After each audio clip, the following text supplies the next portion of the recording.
ಓಂ ಶಾಂತಿ. ಬಾಬಾರವರ ಜ್ಞಾನದ ಗಂಗೆಯಲ್ಲಿ ಮೀಯಲು ಸಿದ್ಧರಿದ್ದೀರಾ? ಶಿವವಾಣಿ ಚಾನೆಲ್ನ ಇಂದಿನ ಈ ವಿಶೇಷ ಸಂಚಿಕೆಗೆ ನಿಮ್ಮೆಲ್ಲರಿಗೂ ಪ್ರೀತಿಯ ಸ್ವಾಗತ. ಬಾಬಾರವರು ನಮಗಾಗಿ ನೀಡುವ ಪ್ರತಿದಿನದ ಮುರಳಿ ಕೇವಲ ಮಾತುಗಳಲ್ಲ, ಅವು ನಮ್ಮ ಜೀವನದ ದಾರಿದೀಪ.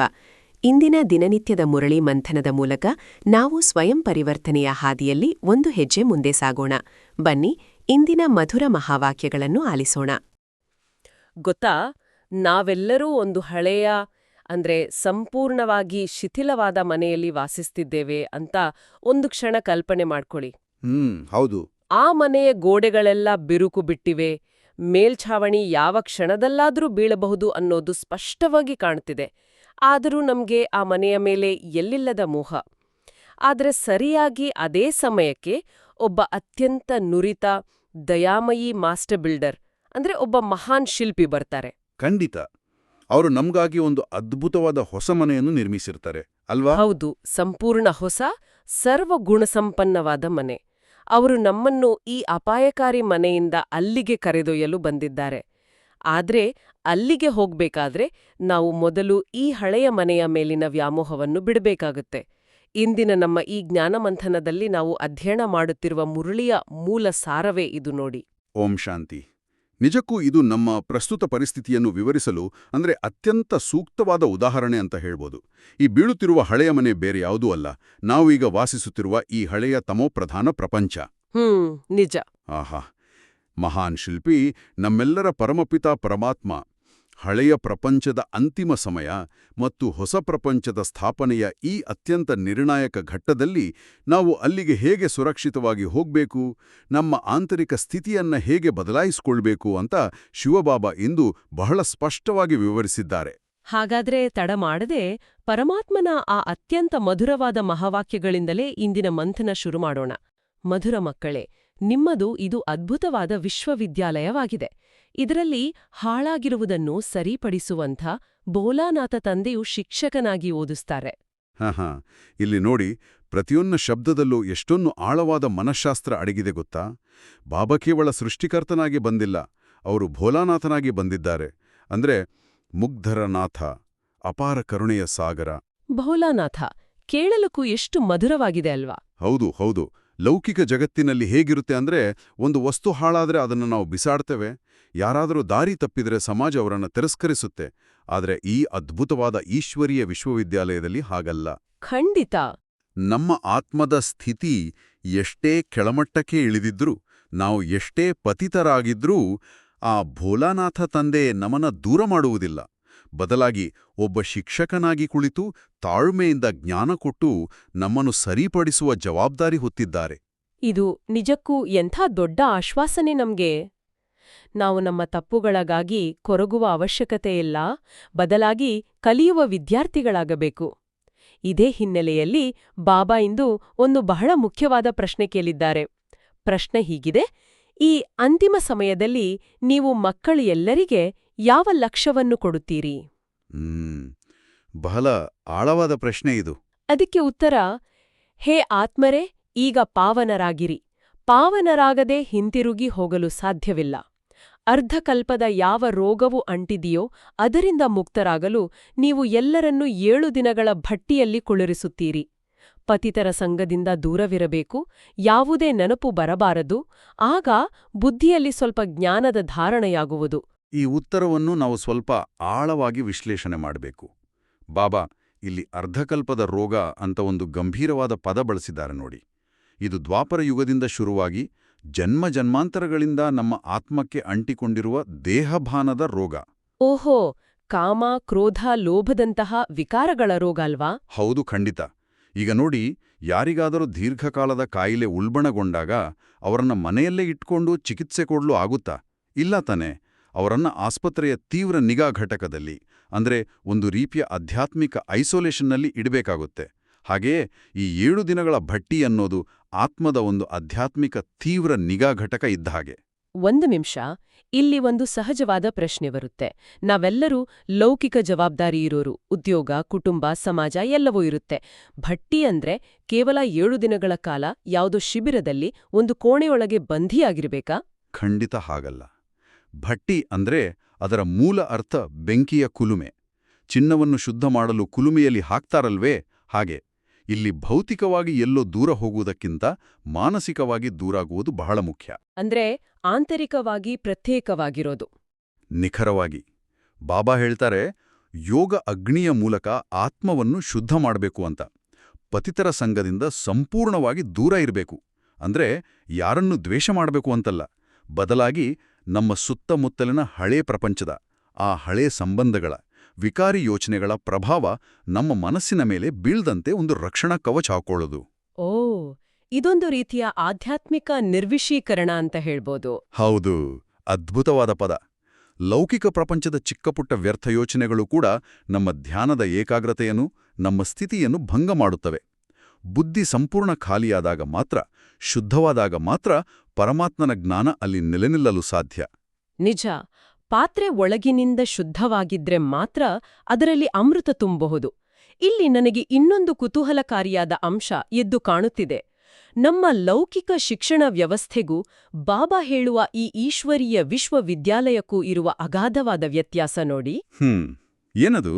ಲೌಕಿಕ ಜಗತ್ತಿನಲ್ಲಿ ನಮಗೆ ತಂದೆ ಬೇರೆ ಇರ್ತಾರೆ, ಶಾಲೆಯಲ್ಲಿ ನಮಗೆ ಭೌತಶಾಸ್ತ್ರವೋ ಗಣಿತವೋ ಪಾಠ ಮಾಡುವ ಶಿಕ್ಷಕ ಬೇರೆ, ಮತ್ತೆ ನಮಗೆ ಆಧ್ಯಾತ್ಮಿಕ ದಾರಿ ತೋರುವ ಗುರುಗಳು ಬೇರೆ ಇರ್ತಾರೆ. ಆದ್ರೆ ಶಿವಬಾಬಾ ವಿವರಿಸ್ತಾರೆ, ಇಲ್ಲಿ ತಂದೆ, ಶಿಕ್ಷಕ ಮತ್ತು ಸದ್ಗುರು ಎಲ್ಲರೂ ಆ ಒಬ್ಬನೇ ನಿರಾಕಾರ ಜ್ಞಾನ ಸಾಗರ ಅಂತ. ಇದು ಹೇಗೆ ಸಾಧ್ಯ? ಇದು ಈಶ್ವರೀಯ ಜ್ಞಾನದ ಅತ್ಯಂತ ರೋಮಾಂಚಕಾರಿ ಮತ್ತು ಅನನ್ಯವಾದ ರಹಸ್ಯ. ಜಗತ್ತಿನ ಯಾವುದೇ ಶಾಲೆಯಲ್ಲಿ ವಿದ್ಯಾರ್ಥಿಗಳು ತಮ್ಮ ಶಿಕ್ಷಕನಿಗೆ ತಂದೆ ಅಂತ ಕರೆಯೋದಿಲ್ಲ, ಅಥವಾ ಯಾವ ಶಿಕ್ಷಕನೂ ವಿದ್ಯಾರ್ಥಿಗಳಿಗೆ ತನ್ನ ಆಸ್ತಿಯನ್ನು ಕೊಡುವುದಿಲ್ಲ. ಖಂಡಿತ ಇಲ್ಲ. ಆದರೆ ಇಲ್ಲಿ ನಿರಾಕಾರ ಪರಮಪಿತಾ ಪರಮಾತ್ಮನೇ ಸ್ವತಃ ಶಿಕ್ಷಕನಾಗಿ ಬಂದು ನಮಗೆ ಸೃಷ್ಟಿಯ ಆದಿ, ಮಧ್ಯ ಮತ್ತು ಅಂತ್ಯದ ರಹಸ್ಯಗಳನ್ನು ಬಿಚ್ಚಿಡುತ್ತಿದ್ದಾರೆ. ಜೊತೆಗೆ ಸದ್ಗುರುವಾಗಿ ನಮ್ಮನ್ನು ತಮ್ಮ ಜೊತೆಯಲ್ಲೇ ಮನೆಗೆ ಕರೆದುಕೊಂಡು ಹೋಗುವ ಭರವಸೆ ನೀಡುತ್ತಿದ್ದಾರೆ. ಎಂಥ ಅದ್ಭುತವಾದ ಭರವಸೆ ಇದು! ಹೌದು, ನಾವು ಆತ್ಮಗಳು ವಿದ್ಯಾರ್ಥಿಗಳಾಗಿ ಸಾಕ್ಷಾತ್ ಆ ಭಗವಂತನ ಮುಂದೆ ಕುಳಿತಿದ್ದೇವೆ ಅನ್ನೋ ಸ್ಮೃತಿ, ಆ ಸ್ಥಿತಿ ನಮ್ಮದಾಗಬೇಕು. ಕೇವಲ ಈ ಒಂದು ಸ್ಮೃತಿಯೇ ನಮ್ಮ ಸ್ಥಿತಿಯನ್ನು ಅತ್ಯುನ್ನತ ಮಟ್ಟಕ್ಕೆ ತೆಗೆದುಕೊಂಡು ಹೋಗುತ್ತೆ ಮತ್ತು ನಮ್ಮಲ್ಲಿರುವ ಎಲ್ಲ ಕೀಳರಿಮೆಗಳನ್ನು ನಾಶ ಮಾಡುತ್ತೆ. ಆ ಸ್ಮೃತಿಯ ಬಗ್ಗೆ, ಅಂದ್ರೆ ಯಾದ್ ಬಗ್ಗೆ ಮಾತನಾಡುವಾಗ ನನಗೆ ನಮ್ಮೆಲ್ಲರ ಪ್ರಸ್ತುತ ಸ್ಥಿತಿಯ ಬಗ್ಗೆ ಒಂದು ಅದ್ಭುತವಾದ ಉದಾಹರಣೆ ನೆನಪಿಗೆ ಬರ್ತಿದೆ. ಹೇಳಿ ಕೇಳೋಣ. ನಾಟಕದಲ್ಲಿ ಪಾತ್ರ ಮಾಡುವ ನಟನೊಬ್ಬ ರಂಗಭೂಮಿಯ ಮೇಲೆ ರಾಜನ ವೇಷ ಹಾಕಿರ್ತಾನೆ. ಆತನಿಗೆ ತಾನೊಬ್ಬ ನಟ, ಇದೊಂದು ನಾಟಕ, ಕೆಲವೇ ಘಂಟೆಗಳಲ್ಲಿ ತನ್ನ ನಿಜವಾದ ಮನೆಗೆ ಹೋಗಬೇಕು ಅಂತ ಅರಿವಿರುತ್ತೆ. ಆದ್ರೆ ಆತ ಆ ಪಾತ್ರದಲ್ಲಿ ಎಷ್ಟರ ಮಟ್ಟಿಗೆ ಮುಳುಗಿ ಹೋಗುತ್ತಾನೆಂದ್ರೆ, ತನ್ನ ನಿಜವಾದ ಹೆಸರನ್ನೇ ಮರೆತು ತಾನು ನಿಜಕ್ಕೂ ಆ ರಾಜನೇ ಅಂತ ಭ್ರಮಿಸಲು ಶುರು ಮಾಡಿದ್ರೆ ಏನಾಗಬಹುದು? ಓಹೋ, ಆಗ ಆತನಿಗೆ ಒತ್ತಡ, ಭಯ ಎಲ್ಲವೂ ಶುರುವಾಗುತ್ತೆ. ಹೌದು, ನಮ್ಮ ಪರಿಸ್ಥಿತಿ ಕೂಡ ನಿಖರವಾಗಿ ಹೀಗೇನೇ ಆಗಿದೆ ಅಲ್ವಾ? ಖಂಡಿತ. ಇದನ್ನೇ ಬಾಬಾ ದೇಹಭಾನ ಅಂತ ಕರೆಯೋದು.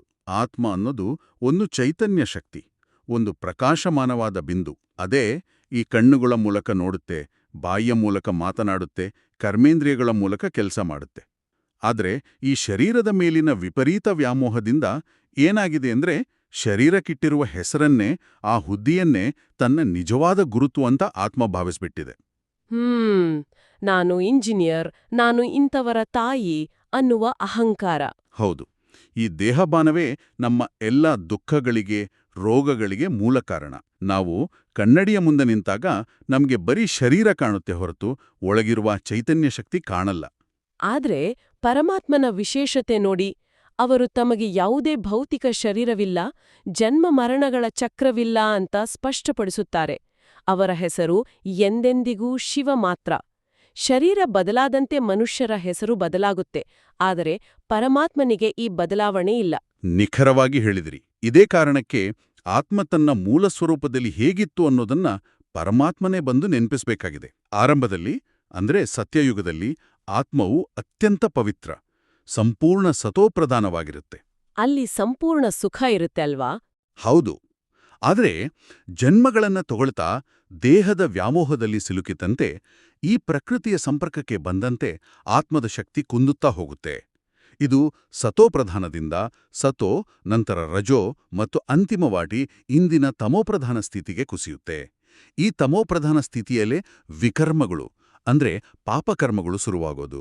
ಬ್ಯಾಟರಿ ನಿಧಾನವಾಗಿ ಚಾರ್ಜ್ ಕಳೆದುಕೊಂಡು ಕೊನೆಗೆ ಡೆಡ್ ಆದ ಹಾಗೆ. ಅದೇ ರೀತಿ. ಈ ಜನ್ಮಗಳ ಲೆಕ್ಕಾಚಾರದ ಬಗ್ಗೆ ಹೇಳುವಾಗ ಬಾಬಾ ಇಂದು 84 ಜನ್ಮಗಳ ಬಗ್ಗೆ ಒಂದು ಗಹನವಾದ ಲೆಕ್ಕಾಚಾರ ವಿವರಿಸಿದ್ದಾರೆ. ಇಲ್ಲಿ ನನಗೆ ಒಂದು ಸಣ್ಣ ಗೊಂದಲ ಇದೆ ಮತ್ತು ಬಹುಶಃ ಲೌಕಿಕ ದೃಷ್ಟಿಕೋನದಿಂದ ನೋಡುವ ಯಾರಿಗಾದರೂ ಇದು ಸ್ವಲ್ಪ ವಿವಾದಾತ್ಮಕವಾಗಿ ಕಾಣಬಹುದು. ಖಂಡಿತ ಕೇಳಿ, ಏನದು? ಬಾಬಾ ಹೇಳ್ತಾರೆ, ಕ್ರಿಸ್ತ ಅಥವಾ ಗುರುನಾನಕ್ ಅವರಂತಹ ಧರ್ಮಸ್ಥಾಪಕರು ಪೂರ್ಣ 84 ಜನ್ಮಗಳನ್ನು ತೆಗೆದುಕೊಳ್ಳುವುದಿಲ್ಲ ಅಂತ. ಮೇಲ್ನೋಟಕ್ಕೆ ನೋಡಿದರೆ ಇದು ಒಂದು ರೀತಿಯ ತಾರತಮ್ಯದಂತೆ, ಅಥವಾ ನಾವು ಶ್ರೇಷ್ಠರು ಅವರು ಕಡಿಮೆ ಅಂತ ಹೇಳಿದ ಹಾಗೆ ಕಾಣರ್ವಾ? ಈ ಆಳವಾದ ಕಾಸ್ಮಿಕ್ ಗಣಿತವನ್ನು ನಾವು ಹೇಗೆ ಅರ್ಥ ಮಾಡ್ಕೊಳ್ಬೇಕು? ನೋಡಿ, ಇದೊಂದು ಅತ್ಯಂತ ಸೂಕ್ಷ್ಮವಾದ ಮತ್ತು ಗಹನವಾದ ಪ್ರಶ್ನೆ. ಇದನ್ನು ನಾವು ಯಾವುದೇ ಲೌಕಿಕ ಶ್ರೇಣಿ ಅಥವಾ ಮೇಲುಕೀಳು ಅನ್ನೋ ಅಹಂಕಾರದ ದೃಷ್ಟಿಯಿಂದ ಖಂಡಿತ ನೋಡಬಾರದು. ಬಾಬಾ ಇಲ್ಲಿ ಸೃಷ್ಟಿ ಚಕ್ರದ ಅಂದ್ರೆ ಈ ವಿಶ್ವನಾಟಕದ ವಿನ್ಯಾಸವನ್ನು ವಿವರಿಸುತ್ತಿದ್ದಾರೆ. ಈ ಸೃಷ್ಟಿ ನಾಟಕದ ಅವಧಿ 5000 ವರ್ಷಗಳು. ಸರಿ. ಯಾರು ಆದಿಯಿಂದ ಅಂದ್ರೆ ಸತ್ಯಯುಗದಿಂದಲೇ ಈ ನಾಟಕದಲ್ಲಿ ವೇದಿಕೆ ಮೇಲೆ ಬರ್ತಾರೋ ಅವರು ಪೂರ್ಣ ಸಮಯ ನಾಟಕದಲ್ಲಿ ಇರ್ತಾರೆ. ಆದ್ದರಿಂದ ಅವರು ಸಂಪೂರ್ಣ 84 ಜನ್ಮಗಳನ್ನು ತೆಗೆದುಕೊಳ್ತಾರೆ. ಅವರು ಮೊದಲು ಸೂರ್ಯವಂಶಿ ದೇವತೆಗಳಾಗಿದ್ದವರು. ಓಹೋ, ಹಾಗಾದ್ರೆ ಅನ್ಯ ಧರ್ಮದ ಸ್ಥಾಪಕರು? ಆ ಧರ್ಮದ ಸ್ಥಾಪಕರು ಮತ್ತು ಆ ಧರ್ಮಕ್ಕೆ ಸೇರಿದ ಆತ್ಮಗಳು ಶಾಂತಿಧಾಮದಲ್ಲಿಯೇ ಇರ್ತಾರೆ. ಅವರು ನಾಟಕದ ಮಧ್ಯದಲ್ಲಿ, ದ್ವಾಪರ ಯುಗದಲ್ಲಿ ಅಥವಾ ಕೊನೆಯಲ್ಲಿ ಬರ್ತಾರೆ. ಉದಾಹರಣೆಗೆ, ಕ್ರಿಸ್ತನು ಬಂದು ಕೇವಲ 2000 ವರ್ಷಗಳಾಗಿವೆ. ಗುರುನಾನಕರು ಬಂದು 500 ವರ್ಷಗಳಾಗಿವೆ. ಹೌದು. ಅವರ ಪಾತ್ರವೇ ತಡವಾಗಿ ಶುರುವಾಗುತ್ತೆ. ಅವರು ತಡವಾಗಿ ವೇದಿಕೆ ಮೇಲೆ ಬರುವುದರಿಂದ ಸಹಜವಾಗಿಯೇ ಅವರು ತಡೆ ತೆಗೆದುಕೊಳ್ಳುವ ಜನ್ಮಗಳ ಸಂಖ್ಯೆ ಕಡಿಮೆ ಇರುತ್ತೆ. ಇದರಲ್ಲಿ ಯಾರು ಶ್ರೇಷ್ಠರು ಅಥವಾ ಯಾರು ಕೀಳು ಅನ್ನೋ ಪ್ರಶ್ನೆಯೇ ಇಲ್ಲ. ಒಂದು 3 ಗಂಟೆಯ ನಾಟಕದಲ್ಲಿ ಮೊದಲನೇ ದೃಶ್ಯದಲ್ಲಿ ಬರುವ ನಟನ ಪಾತ್ರ ಬೇರೆ, ಕ್ಲೈಮ್ಯಾಕ್ಸ್ನಲ್ಲಿ ಬರುವ ನಟನ ಪಾತ್ರ ಬೇರೆ. ಇಬ್ಬರೂ ನಾಟಕಕ್ಕೆ ಅತ್ಯಗತ್ಯ ಅಲ್ವಾ? ಆಹಾ, ಇದು ನಿಜಕ್ಕೂ ಅದ್ಭುತವಾದ ಸ್ಪಷ್ಟೀಕರಣ. ಅಂದ್ರೆ ಇದು ಕೇವಲ ಟೈಮ್ಲೈನ್ ಅಥವಾ ಕಾಲಮಾನದ ವಿಷಯವಷ್ಟೇ. ಆದ್ರೆ ಬಾಬಾ ಇಲ್ಲಿ ಒಂದು ಎಚ್ಚರಿಕೆ ಕೂಡ ನೀಡಿದ್ದಾರೆ ಗೊತ್ತಾ? ಈ ಮಾತುಗಳ ಬಗ್ಗೆ ಬೇರೆಯವರ ಜೊತೆ ವಾದವಿವಾದ ಮಾಡುತ್ತಾ ಸಮಯ ವ್ಯರ್ಥ ಮಾಡಬಾರದು ಅಂತ.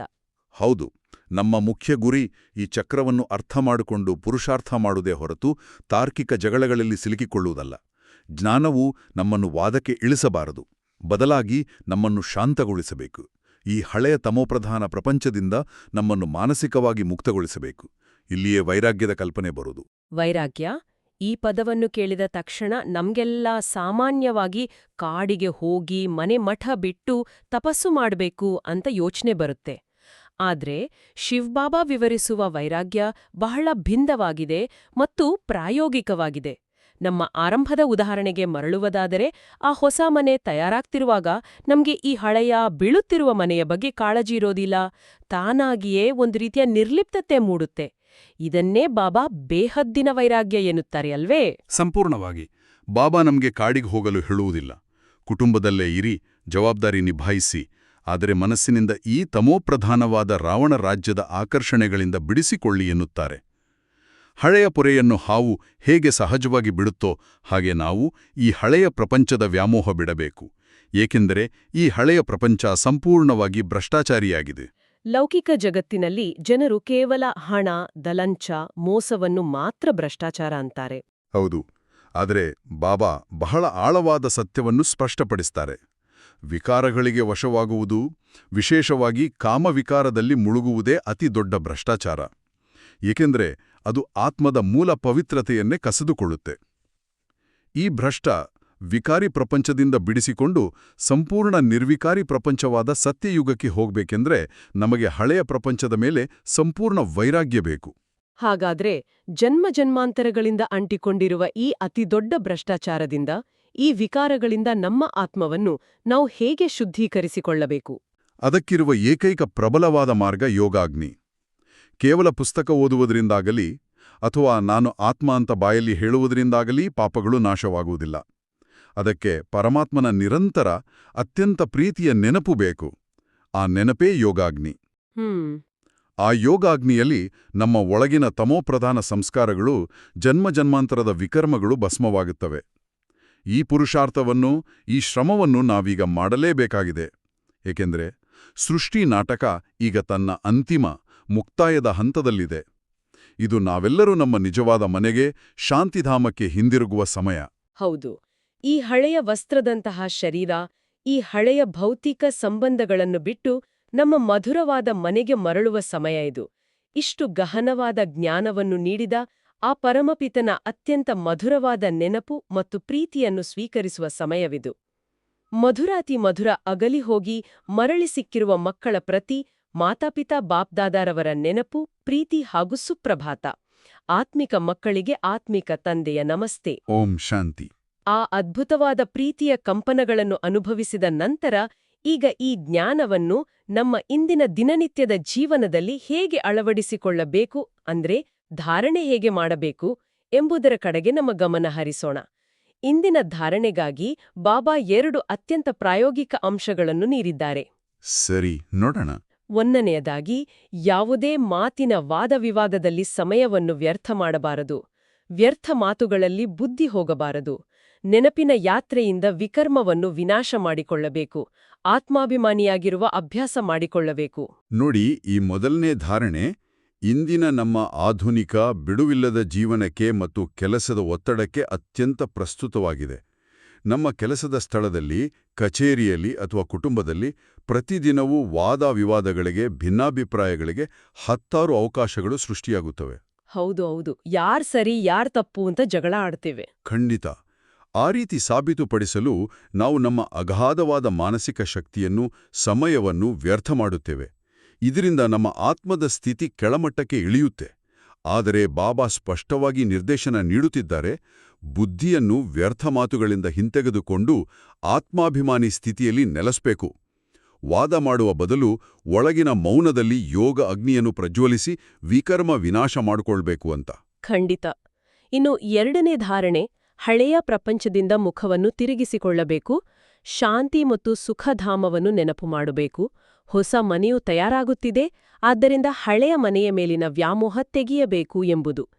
ಈ ಧಾರಣೆಯನ್ನು ನಾವು ಪ್ರಾಯೋಗಿಕವಾಗಿ ಅಳವಡಿಸಿಕೊಳ್ಳಲು ಇಂದಿನ ವರದಾನ ನಮಗೆ ಅಗಾಧವಾದ ಶಕ್ತಿಯನ್ನು ನೀಡುತ್ತೆ. ಬಾಬಾ ಇಂದು ವರದಾನ ನೀಡಿದ್ದಾರೆ. ಈಶ್ವರೀಯ ಕುಲದ ಸ್ಮೃತಿಯ ಮೂಲಕ ಮಾಯೆಯನ್ನು ಎದುರಿಸುವಂತಹ ಸದಾ ಸಮರ್ಥ ಸ್ವರೂಪ ಭವ. ಈ ಸಮರ್ಥ ಸ್ವರೂಪ ಎಂಬ ಪದದ ಹಿಂದಿನ ಶಕ್ತಿಯನ್ನು ನಾವು ಅರ್ಥ ಮಾಡಿಕೊಳ್ಬೇಕು. ಸಮರ್ಥ ಸ್ವರೂಪ ಎಂದರೆ ಆಂತರಿಕವಾಗಿ ಸಂಪೂರ್ಣ ಶಕ್ತಿಶಾಲಿಯಾಗಿರುವುದು, ಯಾವುದೇ ಪರಿಸ್ಥಿತಿಯಲ್ಲಿ ಅಲುಗಾಡದಿರುವುದು, ಯಾವುದೇ ರೀತಿಯ ಬಲಹೀನತೆ ಇಲ್ಲದಿರುವುದು. ಈ ಅಗಾಧ ಶಕ್ತಿ ಎಲ್ಲಿಂದ ಬರುತ್ತೆ? ಕೇವಲ ಒಂದು ಸ್ಮೃತಿಯಿಂದ ಬರುತ್ತೆ. ನಾನು ಸಾಮಾನ್ಯ ಆತ್ಮನಲ್ಲ, ನಾನು ಸಾಕ್ಷಾತ್ ಪರಮಪಿತಾ ಪರಮಾತ್ಮನ ಮಗು, ಭಗವಂತನೇ ನನ್ನ ತಂದೆ, ಇದು ನನ್ನ ಈಶ್ವರೀಯ ಕುಲ ಅನ್ನೋ ಆ ಶ್ರೇಷ್ಠ ಸ್ಮೃತಿಯಿಂದ ಬರುತ್ತೆ.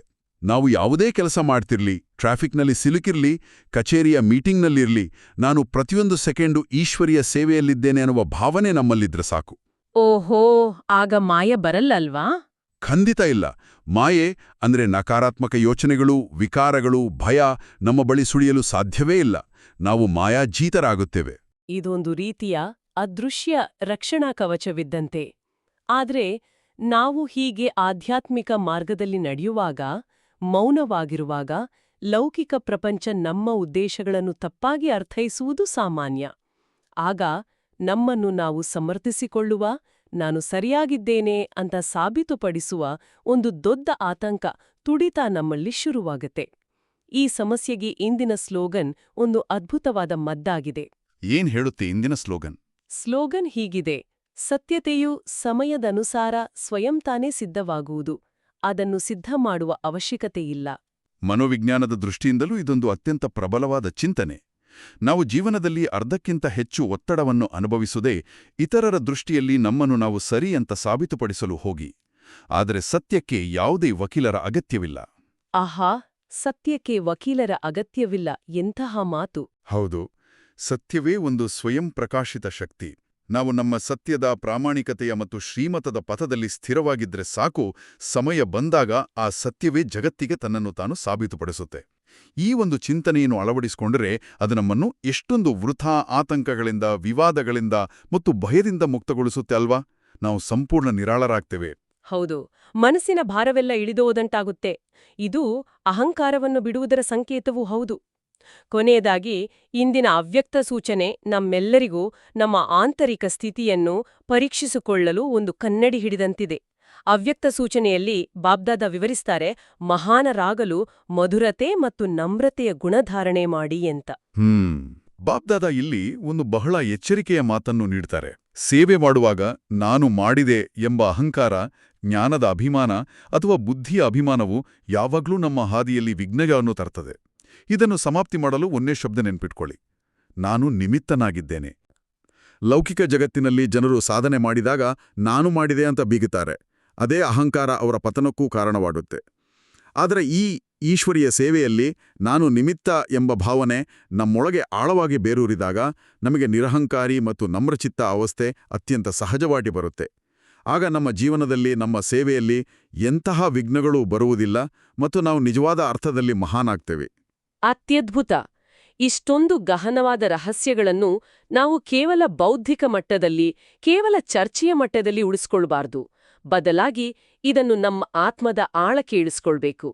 ಆದ್ದರಿಂದ ಈಗ ನಮ್ಮ ಸಂಭಾಷಣೆಯ ವೇಗವನ್ನು ಸಂಪೂರ್ಣವಾಗಿ ತಗ್ಗಿಸಿ ಆಳವಾದ ಶಾಂತಿಯ ಧ್ಯಾನಮಗ್ನ ಸ್ಥಿತಿಗೆ ಪ್ರವೇಶಿಸೋಣ. ಖಂಡಿತ. ನಾವೆಲ್ಲರೂ ಈಗ ನಮ್ಮ ದೇಹವನ್ನು ಸಂಪೂರ್ಣವಾಗಿ ಸಡಿಲಗೊಳಿಸೋಣ.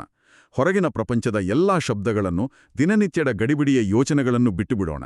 ನಮ್ಮ ಗಮನವನ್ನು ನಮ್ಮ ಹಣೆಯ ಮಧ್ಯಭಾಗದತ್ತ ಕೊಂಡೊಯ್ಯೋಣ. ಅಲ್ಲಿ ಒಂದು ಪ್ರಕಾಶಮಾನವಾದ, ಅತ್ಯಂತ ತೇಜಸ್ವಿಯಾದ ನಕ್ಷತ್ರದಂತೆ ಬೆಳಗುತ್ತಿರುವ ನಮ್ಮ ನಿಜ ಸ್ವರೂಪವನ್ನು ನೋಡೋಣ. ನಾನು ಒಂದು ಮಧುರವಾದ, ಶಾಂತ ಸ್ವರೂಪ ಆತ್ಮ. ನಾನು ಈ ದೇಹವಲ್ಲ, ಬದಲಾಗಿ ಈ ದೇಹವನ್ನು ನಡೆಸುವ ಚೈತನ್ಯ ಶಕ್ತಿ. ಈಗ ಆ ಜ್ಞಾನಸಾಗರ, ಆ ಭೋಲಾನಾಥ್, ನಮ್ಮ ಪರಮಪಿತಾ ಶಿವಬಾಬಾನಿಂದ ಬರುತ್ತಿರುವ ದಿವ್ಯವಾದ ಬಂಗಾರದ ಬಣ್ಣದ ಬೆಳಕಿನ ಕಿರಣಗಳನ್ನು ಅನುಭವಿಸೋಣ. ಎಂತಹ ಶಾಂತಿಯ ಅನುಭವ! ಆ ಪವಿತ್ರವಾದ ಕಿರಣಗಳು ನೇರವಾಗಿ ನಮ್ಮೊಳಗೆ ಪ್ರವೇಶಿಸುತ್ತಿವೆ. ಆ ಯೋಗ ಅಗ್ನಿಯಲ್ಲಿ ನಮ್ಮೆಲ್ಲ ಹಳೆಯ ಸಂಸ್ಕಾರಗಳು ಭಸ್ಮವಾಗುತ್ತಿವೆ. ನಾನು ಈಶ್ವರೀಯ ಕುಲದ ಅತ್ಯಂತ ಶ್ರೇಷ್ಠ ಆತ್ಮ. ನಾನು ಸದಾ ಸಮರ್ಥ ಸ್ವರೂಪ. ಮಾಯೆಯನ್ನು, ಪ್ರತಿ ಸವಾಲನ್ನು ಎದುರಿಸುವ ಅಗಾಧವಾದ ಶಕ್ತಿ ನನ್ನೊಳಗಿದೆ. ನನ್ನ ಜೀವನದಲ್ಲಿ ಯಾವುದೇ ವಾದ ವಿವಾದಗಳಿಲ್ಲ. ಯಾರಿಗೂ ಏನನ್ನು ಸಾಬೀತುಪಡಿಸುವ ಹಂಬಲವಿಲ್ಲ. ಏಕೆಂದರೆ ಸತ್ಯತೆ ತನ್ನಷ್ಟಕ್ಕೆ ತಾನೇ ಪ್ರಕಾಶಿಸುತ್ತಿದೆ. ನಾನು ಸಂಪೂರ್ಣ ಶಾಂತವಾಗಿದ್ದೇನೆ. ಈ ಜಗತ್ತಿನಲ್ಲಿ ನಾನು ಕೇವಲ ಒಂದು ನಿಮಿತ್ತ ಮಾತ್ರ. ಮಾಡಿಸುವನೂ ಆ ಸರ್ವಶಕ್ತಿವಂತ. ನನ್ನಲ್ಲಿ ಯಾವುದೇ ಅಹಂಕಾರ ಇಲ್ಲ. ಕೇವಲ ಅಪಾರವಾದ ಮಧುರತೆ ಮತ್ತು ಅತೀವ ನಮ್ರತೆ ತುಂಬಿದೆ. ಈ ಹಳೆಯ, ಶಿಥಿಲವಾದ ತಮೋಪ್ರಧಾನ ಪ್ರಪಂಚದಿಂದ ನನ್ನ ಮನಸ್ಸು ಸಂಪೂರ್ಣವಾಗಿ ಮುಕ್ತವಾಗಿದೆ. ನನ್ನ ದೃಷ್ಟಿ ಆ ಹೊಸ ಪವಿತ್ರವಾದ ಸತೋಪ್ರಧಾನ ಮನೆಯ ಮೇಲಿದೆ. ಆ ಶಾಂತಿಧಾಮದ ದಿವ್ಯವಾದ ಸ್ಮೃತಿಯಲ್ಲಿಯೇ, ಈ ಸಂಪೂರ್ಣ ಶಕ್ತಿಯಲ್ಲಿಯೇ ಆಳವಾಗಿ ಮುಳುಗಿ ಹೋಗೋಣ. ಆಹಾ, ಎಂತಹ ಅದ್ಭುತವಾದ, ಎಂಥ ಹಗುರವಾದ ಅನುಭವವಿದು! ಇಂದಿನ ದಿನವಿಡೀ ನಾವು ಎಲ್ಲೇ ಇರ್ಲಿ, ಕಚೇರಿಯಲ್ಲಿರ್ಲಿ, ಮನೆಯಲ್ಲಿರ್ಲಿ, ಏನೇ ಜವಾಬ್ದಾರಿಯ ಕೆಲಸ ಮಾಡುತ್ತಿರ್ಲಿ, ನಮ್ಮೊಳಗಿನ ಆ ಸೂಕ್ಷ್ಮವಾದ ದೇಹಭಾನವನ್ನು ಗಮನಿಸುತ್ತಿರೋಣ. ಖಂಡಿತ. ನಾನು ಮಾಡುತ್ತಿದ್ದೇನೆ ಎಂಬ ಅಹಂಕಾರದ ಭಾವನೆ ಬಂದಾಗೆಲ್ಲ ಒಂದು ಕ್ಷಣ ನಿಂತು ದೀರ್ಘ ಉಸಿರು ತೆಗೆದುಕೊಂಡು ಆ ಜಾಗದಲ್ಲಿ ನಾನು ಕೇವಲ ನಿಮಿತ್ತ ಎಂಬ ಭಾವನೆಯನ್ನು ತುಂಬಿಕೊಳ್ಳೋಣ. ಆ ಹಳೆಯ ಬೀಳುತ್ತಿರುವ ಮನೆಯ ಗೋಡೆಗಳನ್ನು ನೋಡಿ ದುಃಖಿಸುವ ಬದಲು ಯೋಗ ಅಗ್ನಿಯ ಮೂಲಕ ನಮ್ಮ ಆತ್ಮವನ್ನು ಆ ಅದ್ಭುತವಾದ ಹೊಸ ಮನೆಗೆ ಹೋಗಲು ಸಿದ್ಧಗೊಳಿಸೋಣ. ಇಡೀ ದಿನ ಆ ಮಧುರಾತಿ ಮಧುರ ಶಿವಬಾಬಾನ ಪ್ರೀತಿಯ ನೆನಪಿನಲ್ಲಿ, ಆ ನಿರಂತರ ಮನ್ಮನಾಭಾವ ಸ್ಥಿತಿಯಲ್ಲಿ ಮಗ್ನರಾಗಿರೋಣ. ಇಂದಿನ ಈ ಜ್ಞಾನದ ಮಾತುಗಳು ನಿಮ್ಮ ದಿನವನ್ನು ಪವಿತ್ರವಾಗಿಸಲಿ ಎಂದು ಆಶಿಸುತ್ತೇವೆ. ಹಿರಿಯರು ಹೇಳಿದಂತೆ, ಕೇಳುವುದು ಸುಲಭ, ಮಂಥನ ಮಾಡುವುದು ಶ್ರೇಷ್ಠ. ಪ್ರತಿದಿನ ಹೀಗೆಯೇ ಬಾಬಾರವರ ಮಧುರ ಮಹಾವಾಕ್ಯಗಳನ್ನು ಆಲಿಸಲು ಮತ್ತು ಜೀವನದಲ್ಲಿ ಅಳವಡಿಸಿಕೊಳ್ಳಲು ಮರೆಯಬೇಡಿ. ನಿಮಗೆ ಈ ವಿಡಿಯೋ ಇಷ್ಟವಾಗಿದ್ದರೆ ದಯವಿಟ್ಟು ಲೈಕ್ ಮಾಡಿ ಮತ್ತು ನಿಮ್ಮ ಆತ್ಮೀಯರೊಂದಿಗೆ ಶೇರ್ ಮಾಡಿ. ಇಂತಹ ದಿನನಿತ್ಯದ ಮುರಳಿ ಮಂಥನಕ್ಕಾಗಿ ನಮ್ಮ ಶಿವವಾಣಿ ಚಾನೆಲ್ಗೆ ಈ ಕೂಡಲೇ ಸಬ್ಸ್ಕ್ರೈಬ್ ಆಗಿ. ಸದಾ ಖುಷಿಯಾಗಿರಿ, ಶಾಂತಿಯಿಂದರಿ. ಓಂ ಶಾಂತಿ.